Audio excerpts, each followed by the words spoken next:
The year 326 BC marked a pivotal moment in ancient history, as two worlds were destined to collide on the banks of a mighty river. Alexander the Great, the Macedonian king who had already carved out an immense empire stretching from Greece to Persia, stood at the edge of the Indian subcontinent. His insatiable ambition, a fire that had consumed kingdoms, now drove him towards the fabled lands of India. The immediate obstacle in his path was the formidable Hydaspes River, known today as the Jhelum. On the far bank, a powerful Indian king, Porus of the Pauravas, had amassed a great army to defy the invader. Porus was a man of immense stature and legendary courage, a king who would not bow to a foreign conqueror. Alexander, upon reaching the river, saw the challenge before him. Porus's army, confident and prepared, directly opposing any crossing attempt. The monsoon season had turned the river into a raging torrent, nearly half a mile wide and impossible to ford safely.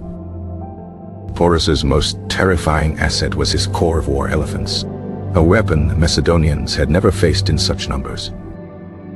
These colossal beasts were arrayed along the bank, ready to charge and trample any who emerged from the water.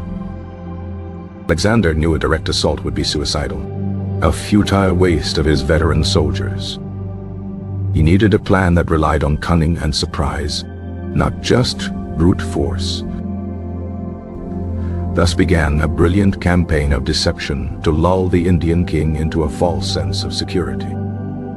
For several weeks, Alexander made a great show of his predicament, marching his troops up and down the riverbank.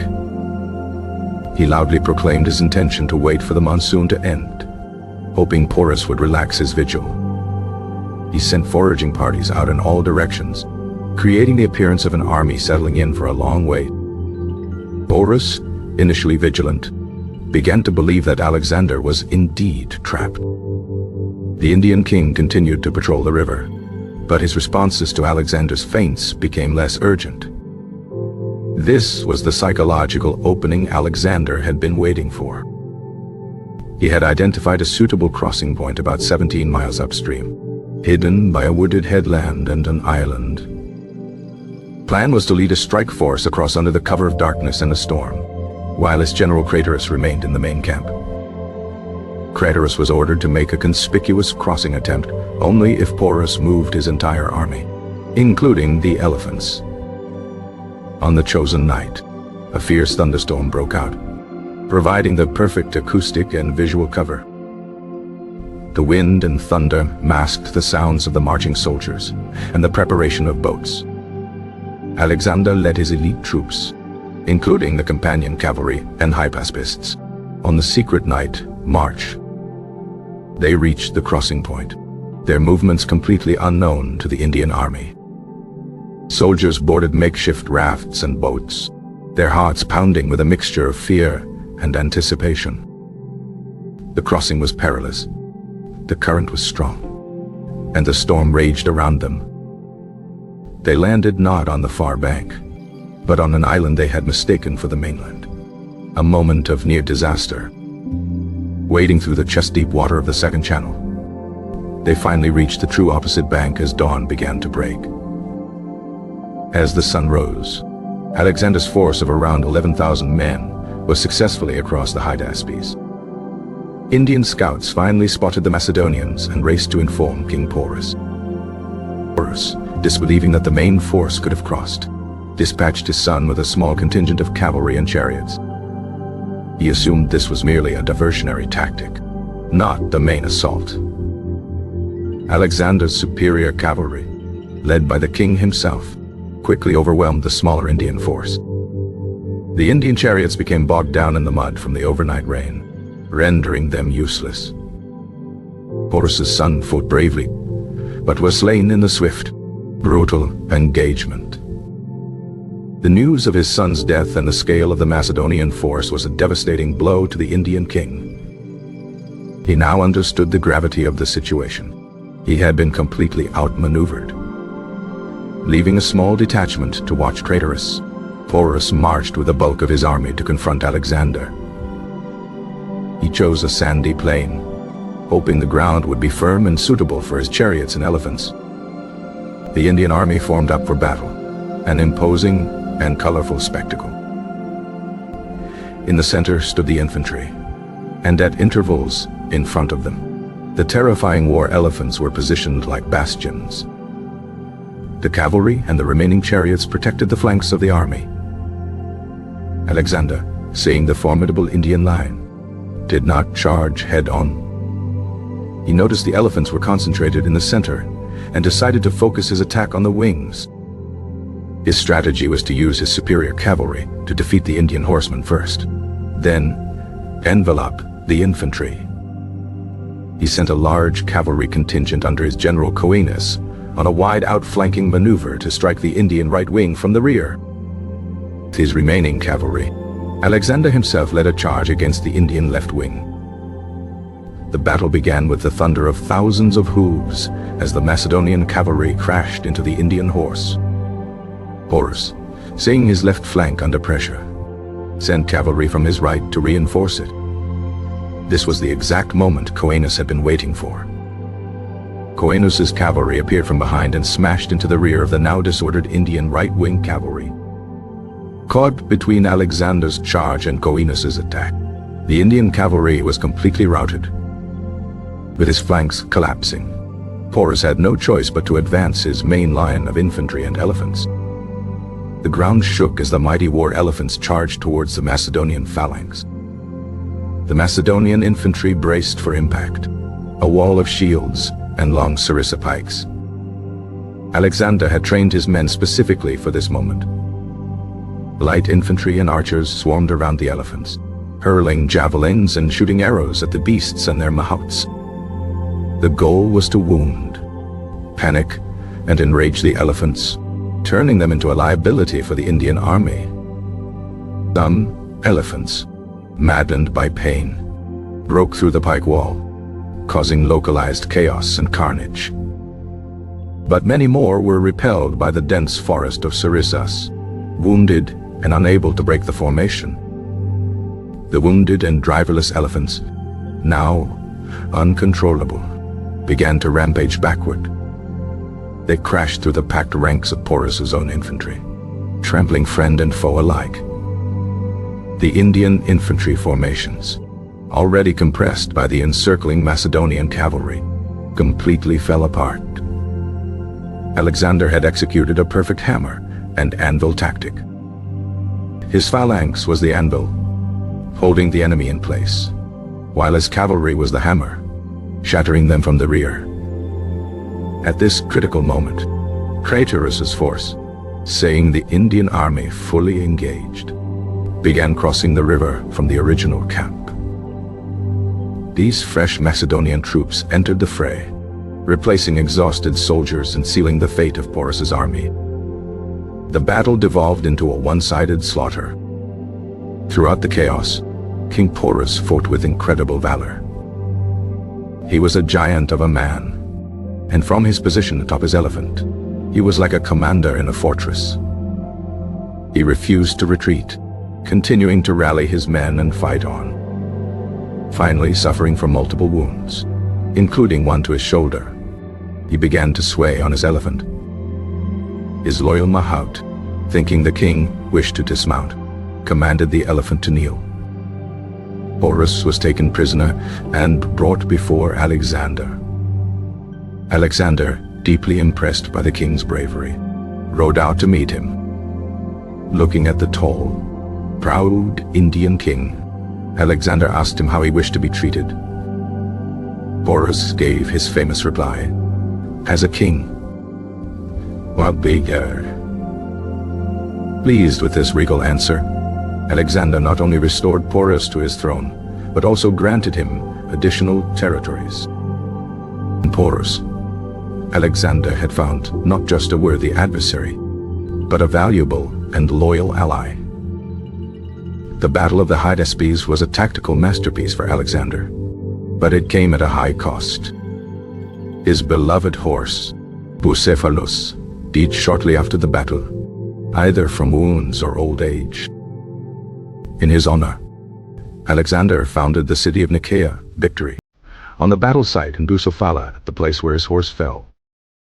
The ferocity of the Indian resistance had a profound psychological effect on the Macedonian army.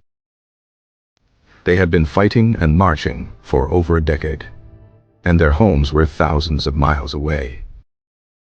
They heard tales of even larger empires further east, like the Nanda Empire, with armies possessing thousands of war elephants. The prospect of more bloody battles against such fearsome foes was too much to bear. At the Hydaspes River, the modern Bees, Alexander's army finally mutinied.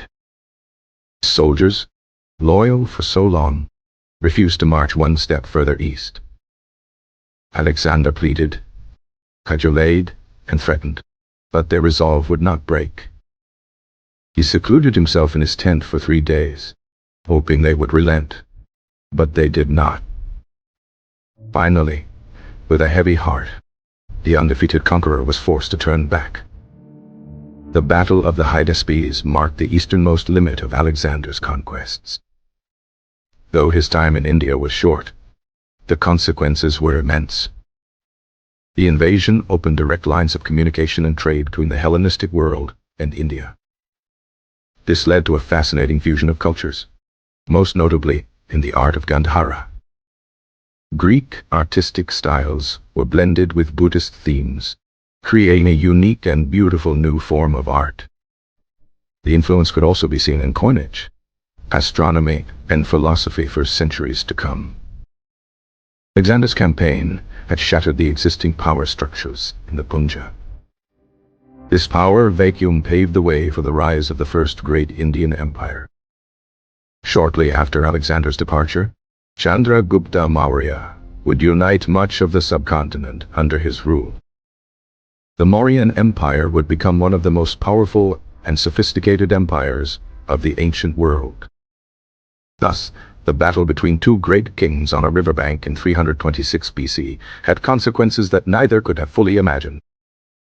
The Macedonian phalanx, a formation of infantry with long pikes, was the core of Alexander's army. Each sarissa was a pike of up to 18 feet long, creating an impenetrable wall of sharp points. The companion cavalry, composed of Macedonian nobles, was the army's elite strike force. Alexander often led the cavalry charges himself, a king who fought alongside his men. Porus's army included thousands of infantry, many of whom were skilled archers with powerful bamboo bows. The Indian two-horse chariots carried a driver and an archer, designed for speed and mobile firepower. The elephants wore armor on their heads and carried large wooden towers, or howdahs, on their backs. From these towers, archers and javelin throwers could rain down missiles on the enemy below. Alexander's feigned movements included sending boats, some empty, some full, to different points on the river. The constant noise and activity from the Macedonian camp were designed to wear down the vigilance of Porus's sentries. The night of the crossing was described as one of violent rain and lightning, a gift from the gods for Alexander.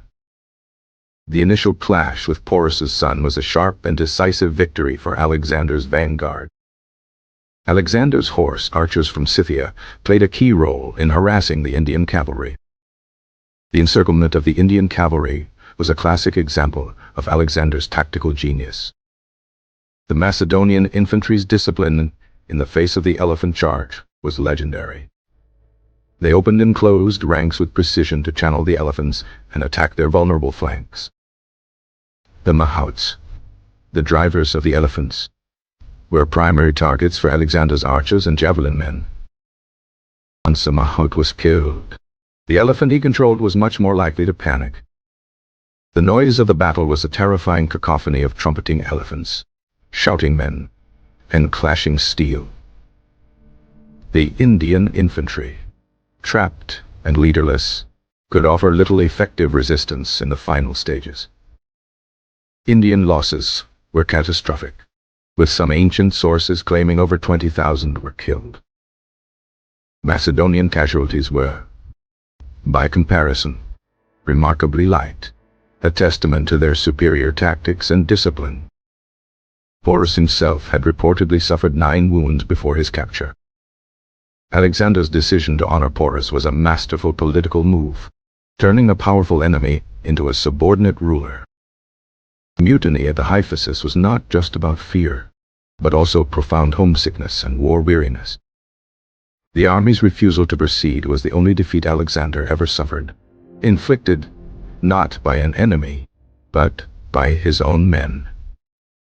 The return journey down the Indus River and through the Gedrosian desert would prove even deadlier than the battle itself.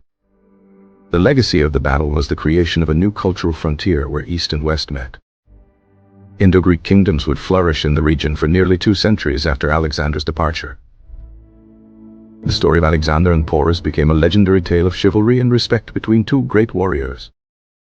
The battle demonstrated the effectiveness of a combined arms approach, using infantry, cavalry, and light troops in concert. It was a clash between 2 different military philosophies, the flexible combined arms of Macedon and the elephant-centric force of India. The failure of the Indian chariots in the mud highlighted their dependency on favorable terrain. Alexander's personal leadership and willingness to take risks were crucial to his success.